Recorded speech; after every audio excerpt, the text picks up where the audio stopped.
this morning. Now it's just a perfect day. It's a breeze and it's just very cool. Very nice. The last time you may remember, it rained when you were here. It was right when you were speaking.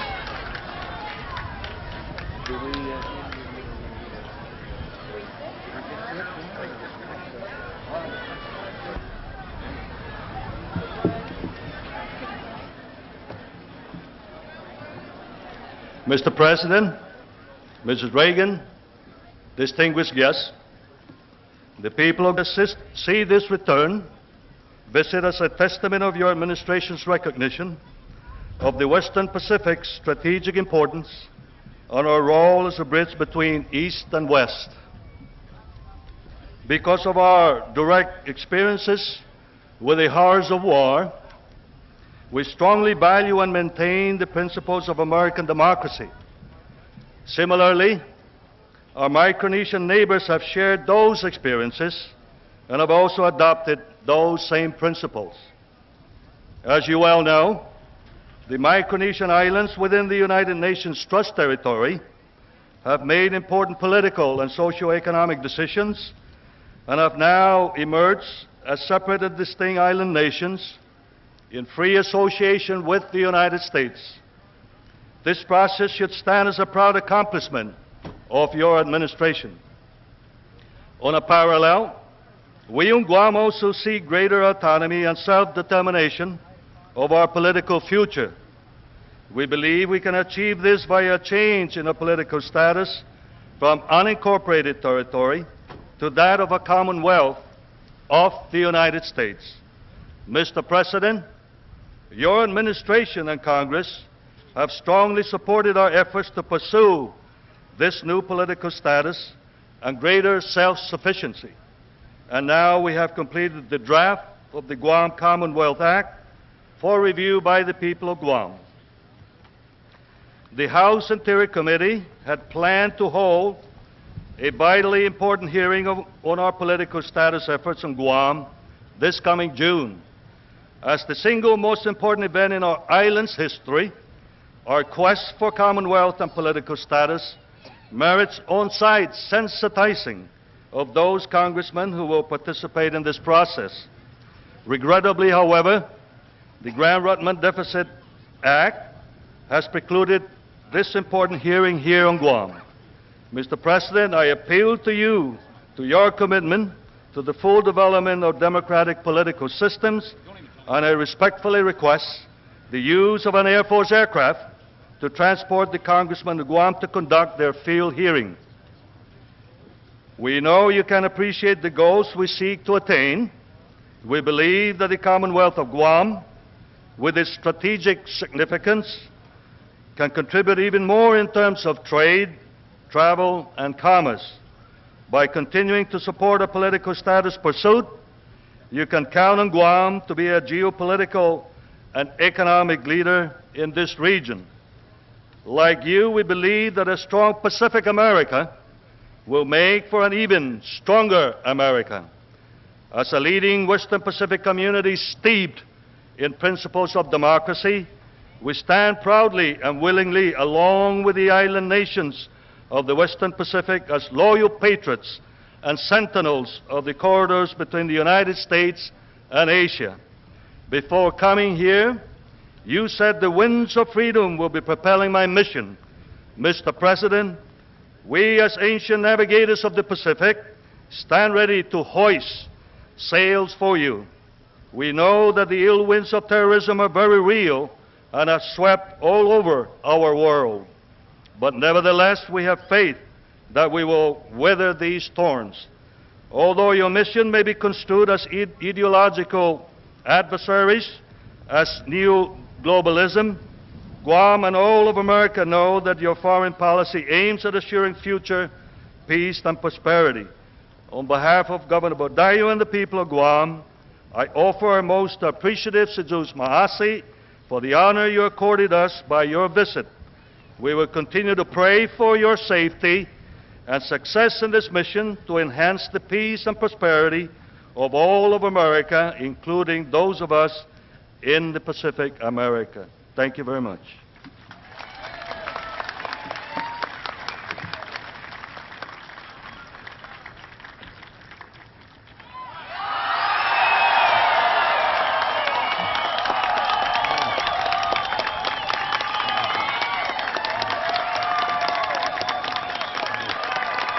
Thank you very much. Thank you. Lieutenant Governor and Mrs. Regis, Congressman Blas, Archbishop Apura, General and Mrs. Schuler, Admiral Hoffman, ladies and gentlemen, Nancy and I are delighted to be able to join you once again in Guam, your enchanting home. By the way, if there's one inside word I can bring you from Washington, it's that your Congressman, Ben Blas, is making quite a mark. Ben serves as president of the Republican freshman class in the Congress, and I hear again and again that he's earned wide respect as an expert on the Pacific and a man of vision and courage. Ben, congratulations.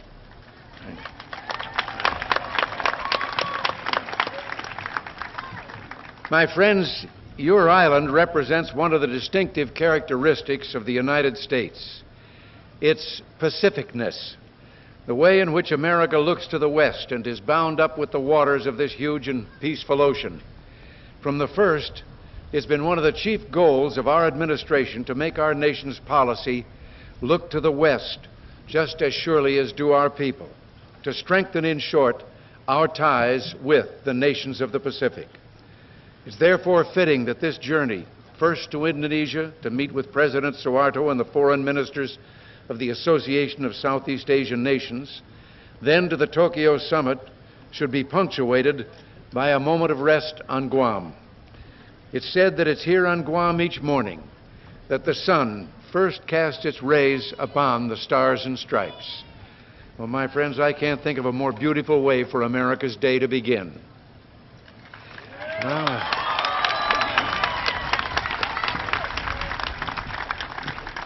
Guam, America's flagship in the Western Pacific, possesses an importance out of all proportion to its size.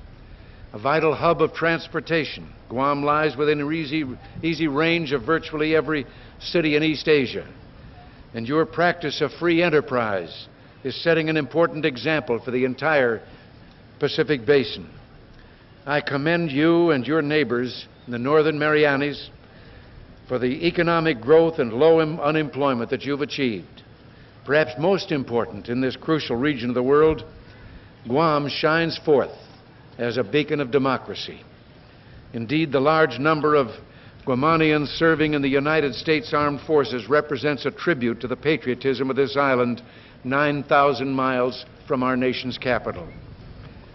My friends, distant from the mainland though you may be, you have kept the faith in freedom that unites us all and gives our nation purpose.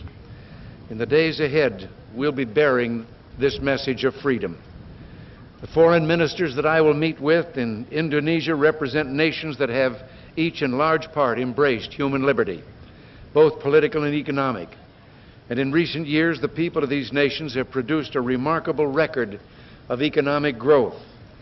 In meeting their foreign ministers, we'll reaffirm America's commitment to free markets and free trade. And we'll reassert our belief that in liberty, we can work together to bring still greater prosperity to the Pacific, prosperity in which the people of the Asian nations and Guam itself should share. After our stay in Indonesia, Nancy will travel on her own to Malaysia and Thailand, where she will meet leaders working to combat drug abuse. The rest of us will fly directly to Tokyo, where we will participate in the 12th annual summit meeting of leaders from the industrialized democracies of Asia, Europe, and North America.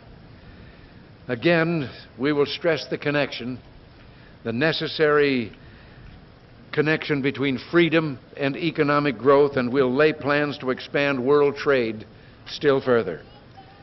As the site for this meeting, Tokyo itself will make a powerful statement about the expanding role of Pacific nations in the economy of the entire world. But to return for a moment to this part of the world, to this beautiful island of Guam and your many island neighbors, soon 4 new democratic entities will join this Pacific family. One, the Commonwealth of the Northern Mariana Islands, will do so, like Guam, as part of the United States. 3 others, the Republic of Marshall Islands, the Federated States of Micronesia, and the Republic of Palau will do so as new nations in free association with the United States. The people of these nations chose their new political arrangements in liberty, voting in elections carefully monitored by United Nations observers. Congress is at present considering the Compact of Free Association of the Republic of Palau, and I am confident that the necessary implementing measures will be promptly approved. And I don't very often say that about the Congress. With apologies to one present. And a word to you, our men and women in uniform.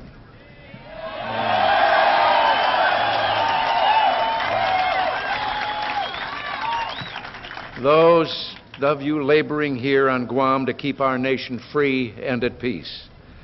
Many of you are thousands of miles from your own homes, and beautiful as Guam is, I know you must miss familiar sights and sounds, and above all, your families and friends. Yet you're willing to make that sacrifice. Willing because you understand or understood all along what recent events have once again made clear. In the name of freedom, in the name of decency, we have no choice but to defend American values and the American people themselves, and to do so unflinchingly.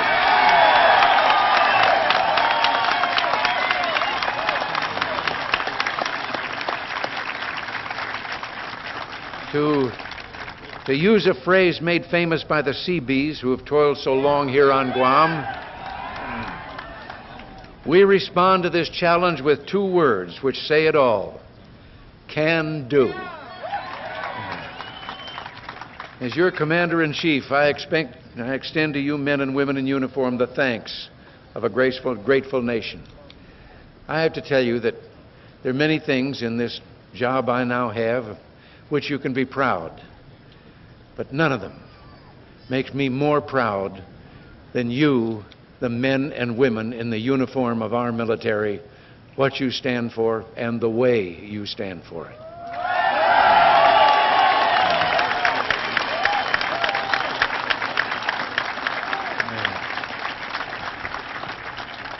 Well, it's been wonderful to have this chance to talk with you, and I want you all to know how very much the warmth of your reception has meant to Nancy and me and our entire party here. And now it's time for me to go someplace and sit down while they put some more juice in the plane out there. But first, let me try out a fitting word of greeting in your beautiful language, Chamorro. I can't promise to get it just right, but I'll give it my best. And to all the people of Guam, Hafaday.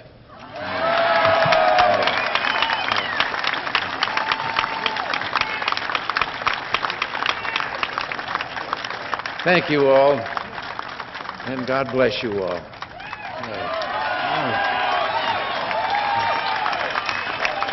I got to tell a joke. I can't leave without one little joke. I have become a collector of jokes that I understand our friends in the Soviet Union tell among themselves, which is sort of revealing of their government and so forth. And this little story is one that I had the privilege of repeating or telling to General Secretary Gorbachev in Geneva, and he laughed. The story had to do with an American and a Russian who were arguing about their freedoms in the government. The American said, "Look, I can walk in the Oval Office, I can pound the president's desk, and I can say, 'Mr. President, I don't like the way you're running our country.'" And the Russian said, "I can do that." The American said, "You can?" He says, "Yes. I can go in the Kremlin, I can walk into the General Secretary's office, I can pound my fist on his desk, and I can say, 'Mr. General Secretary, I don't like the way President Reagan's running his country.'" Thank you all very much. Thank you.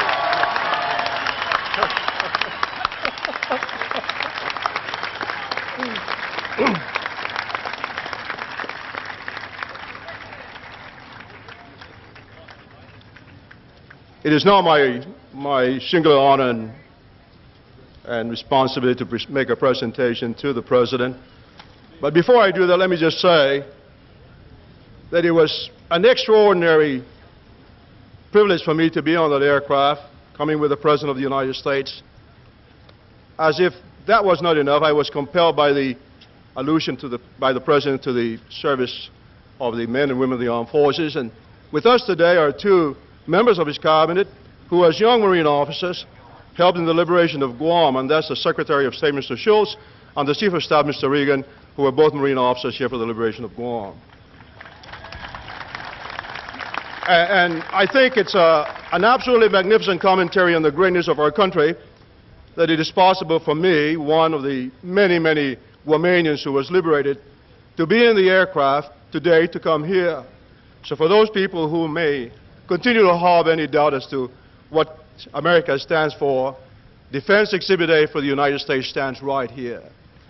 Mr. President, you frequently mention in a very poetic and a compelling way that America is the land of destiny and the people of America are the people of destiny. Sir, you're looking at part of the land of destiny and part of the people of destiny. And it is now my pleasure to give you a little memento of a batik painting by one of our local artists of a village, the Inarahan village of Guam, just to remind you from time to time of the culture that Guam has here and blends with the overall American culture. Lieutenant Governor, would you join me in making the presentation, please?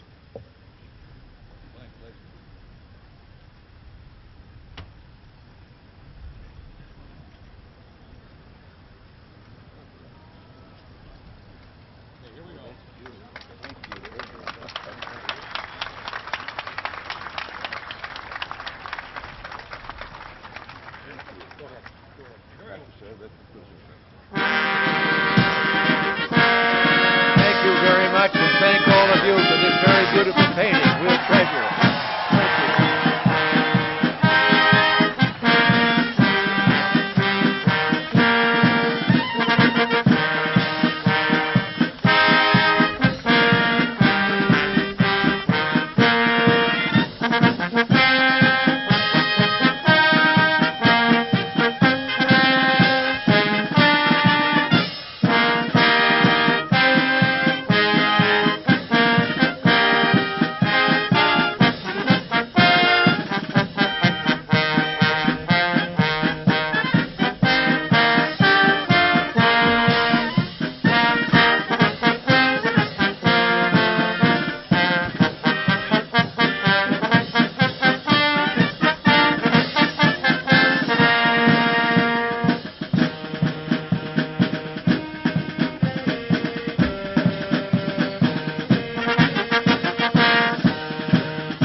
Okay.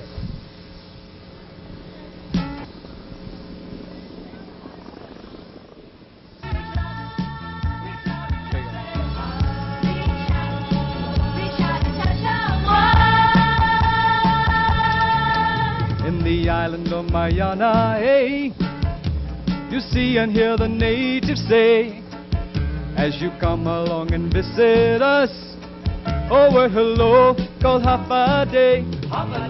With a happy smile on their face, oh, then you know you're in a friendly place. Just really meaning what they say each time they simply say Hafa, Hafa, Hafa, Hafa Day. Everybody now. Hafa Day, Total Malik, how are you? Hafa Day, Total Malik, thank you. Hafa Day, Hafa Day, Hafa, Hafa, Hafa, Hafa Day.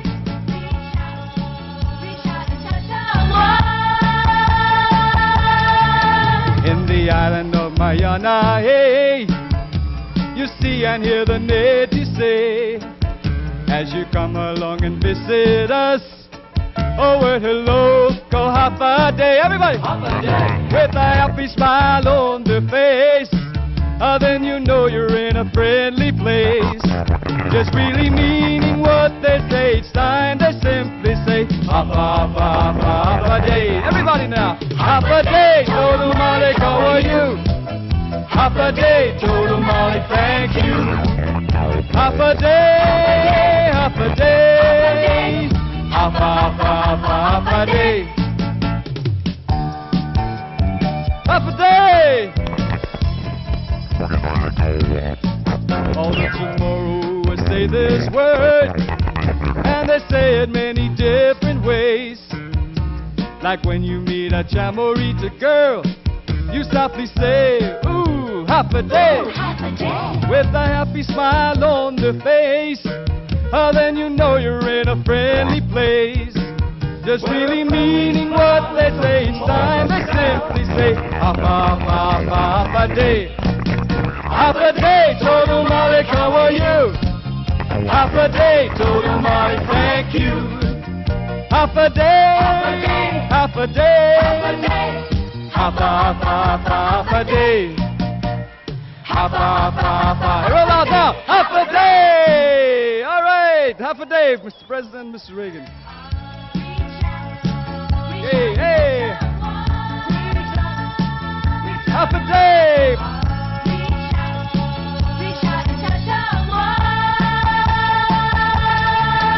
In the island of Mayana, hey, you see and hear the natives say, as you come along and visit us, oh, well, hello.